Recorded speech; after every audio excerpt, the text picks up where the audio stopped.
What's up, people? I'm Shaggy, the opinionated hippie, continuing my deep dive into covers albums in search of the greatest cover album. I don't like covers albums.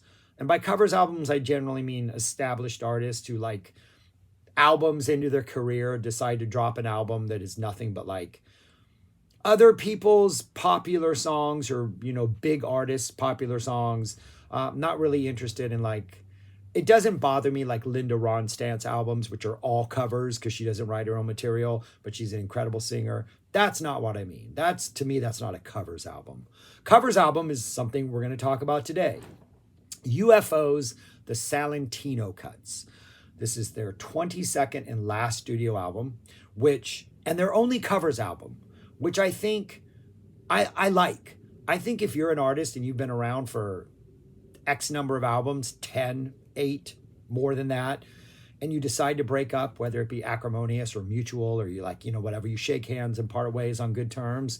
It would be really cool if there was just this unspoken thing like, hey man, now you got to drop a covers album. We've got to know, what are you doing? You doing stuff that inspired you in the beginning, stuff you liked recently, like go in the studio. You got 3 days, put out 45 minutes of other people's music. I think that would be cool. And I think there is something cool about UFO going out. This is their final. I'm assuming they announced it was their final. But it is cool that decades after they began in the 70s, and now it's 2017, they drop this album. I think that's pretty cool. I do want to make clear, since this is important to a lot of people on YouTube, it seems, especially in comments I have received, I am not a UFO fan. But I'm not a UFO fan. UFO is never a band I've got into at all. I don't remember them being played at all on Los Angeles radio when I was growing up in the 70s. And we had 2 fantastic radio stations that played a lot of stuff that it's classic rock, but it's not what would be your typical classic rock now. It's stuff that's not played on classic rock radio now. And either they played UFO and it never grabbed my attention, so I never went and bought an album or did a deep dive, or they just didn't play UFO, which I actually think I don't remember a lot of UFO albums. I do remember they played, I think they have a big live album, right? Lights Out, is that their big live album? We had the Desert Island Discs where every Sunday Jim Ladd would play 7 albums in its entirety. I remember he played a UFO live album once, and I meant to record it and then check it out, but I never did. So I've never gone down this path. I don't know if that's something that people who follow this channel like. I'd like to know whether it's worth going down that path. I will at some point in time, just because I know they're a pretty big band. But I am not familiar with UFO. But I'm doing all covers albums in search of the best one, so I'm doing this.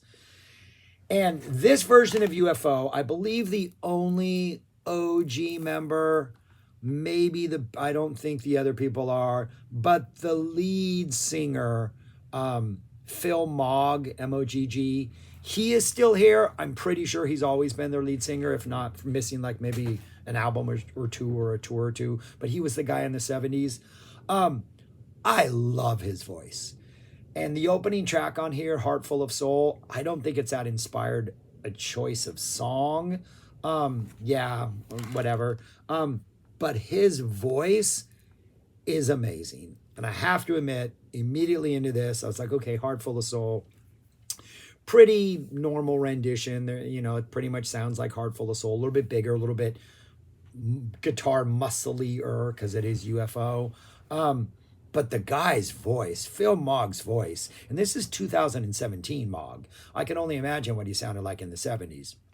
He's got this really deep, there's you want to listen to him. He sounds like a front man. He's got charisma. He's got that kind of Coverdale bluesy white boy, I'm assuming he's white boy bluesy action in there. He's got that little soulful energy. It's kind of deep. This guy's voice is good. And he absolutely, for me, the opening Heart Full of Soul, I'm all in on that track because of him. Don't think it's an inspired choice, but Mogg's voice is absolutely amazing. We get 12 songs. It's an interesting mix of songs. Some of them are obvious choices as far as the bands go, and then interesting song selections within the scope of that. I don't think they necessarily they either pick something that's obvious or they pick something that's like, wow, you're really going for that, but maybe that wasn't the right choice for this band and this voice. There's a couple like kind of deep band selections. They picked the obvious song with the deep band selections, but yeah, all right, we'll give you props for picking that band.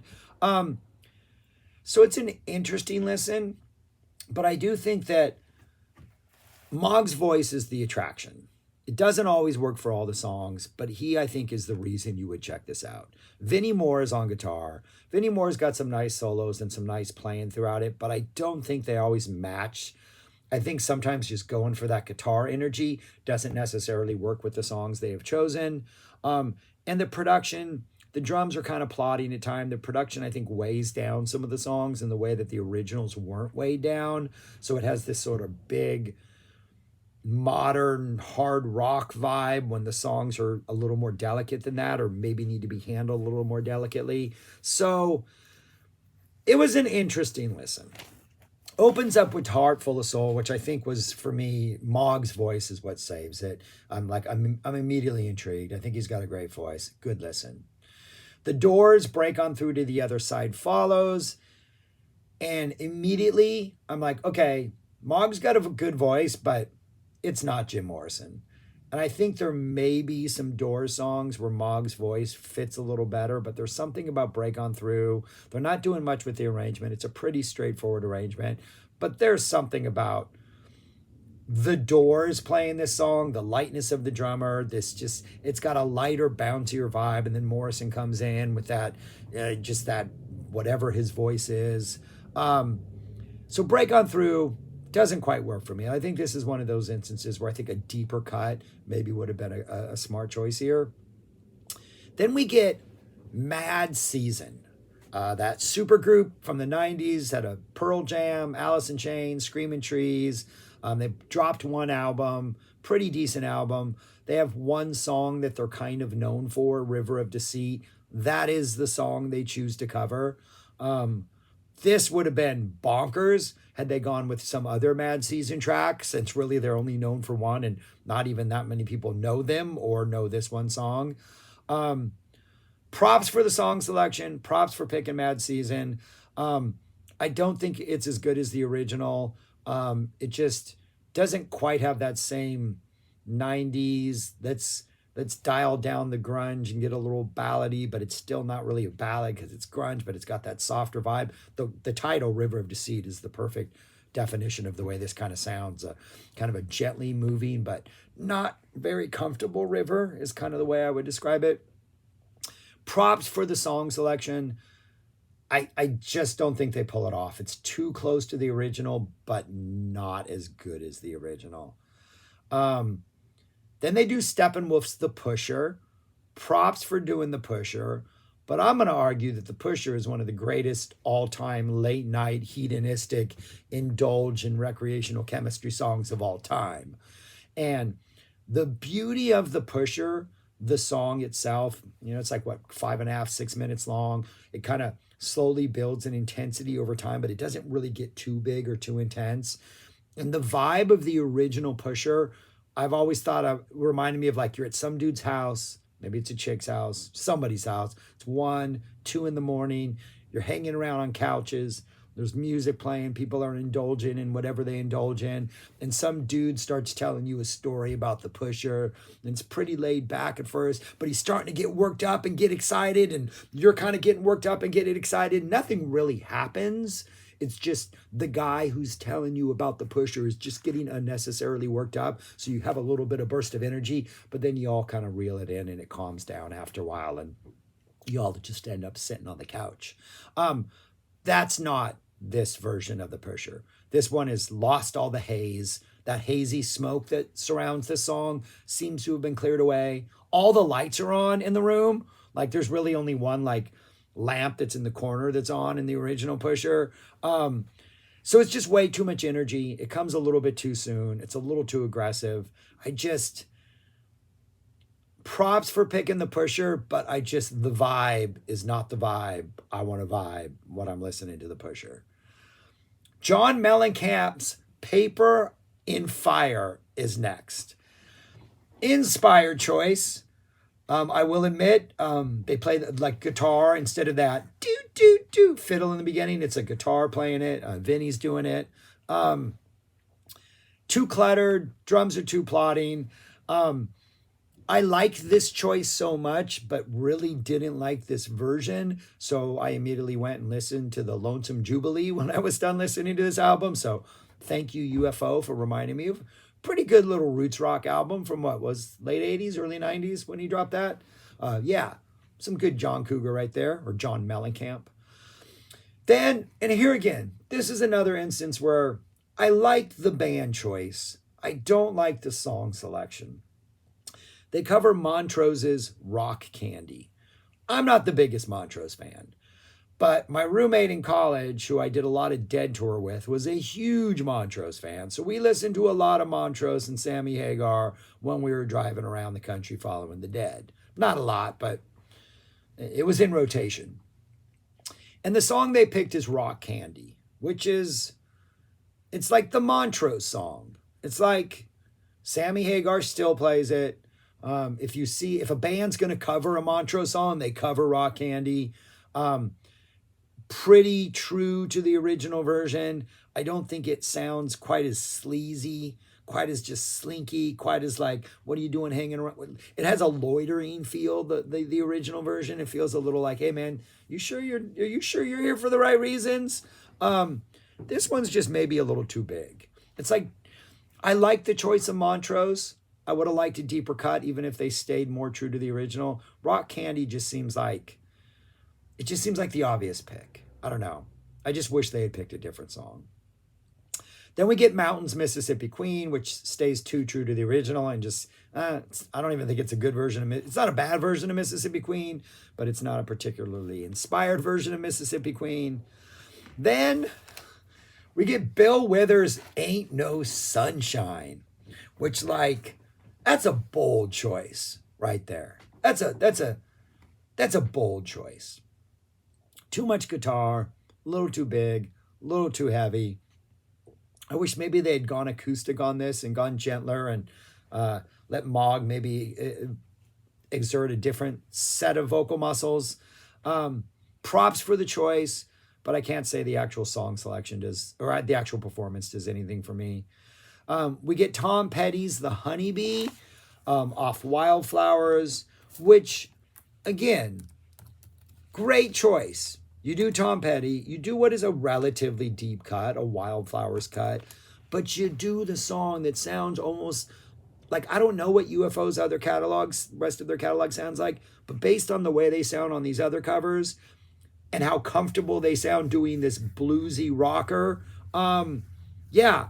it just seems like a super safe choice. And maybe they could have done something a little bit different. Pretty much sounds exactly the same as the original, except it's Mogg's voice instead of Tom Petty's voice.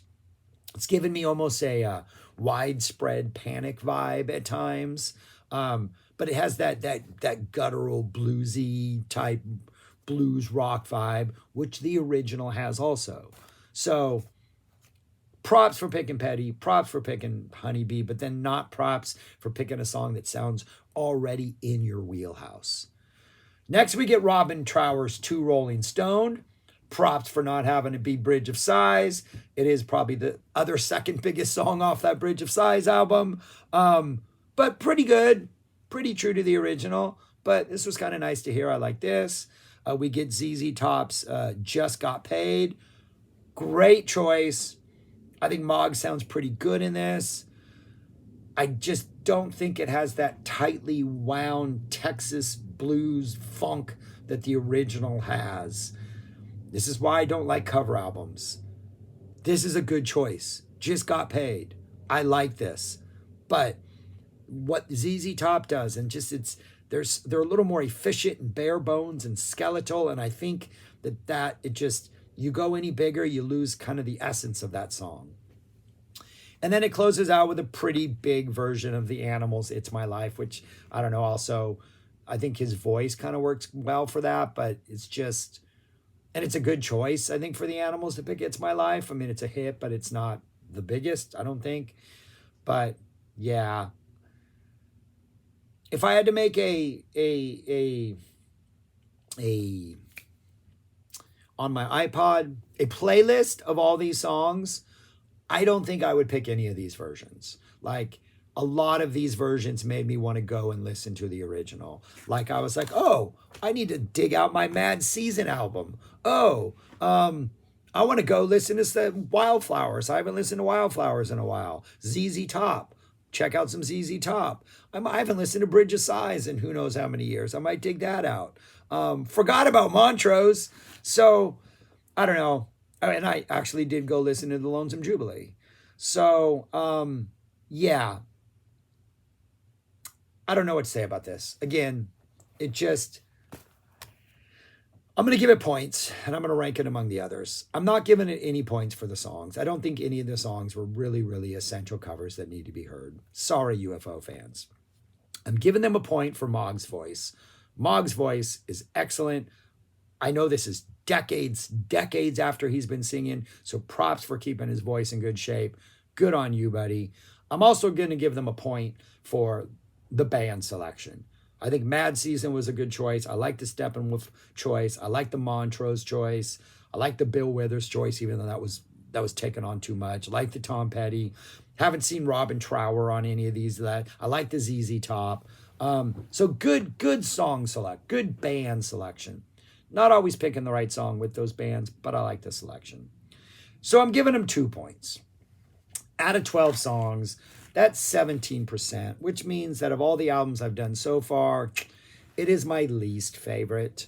Sorry, UFO fans, but they didn't really do a lot with the songs. They were pretty tried and true to what the original songs were, and I think that ultimately hurt them. I think they maybe, and anytime they weren't tried or true, they went over the top with guitar energy, and I don't think that necessarily worked with the songs they had. And maybe the drummer in particularly, or at least the way the drums are mixed, they kind of had a plodding, big, kind of slowing you down sound. And if it was a little more nimble, a little more quick-footed, maybe it could have saved some of these renditions, but it's my least favorite. Rush at number 1 with me, with getting a 50% score. So the bar's pretty low right now to be a really good cover album. But that's where we stand at this point in time. That's all I got. Let me know your thoughts on this album. Subscribe, like, share, comment, do all those things as you wish to do them. And go listen to John Mellencamp's The Lonesome Jubilee. That's a pretty good, fun little album. All right. Good little roots rock Americana stuff. Ba, ba. Cherry Bomb. That's the jam right there. All right. That's all I got. Peace. Talk to you later.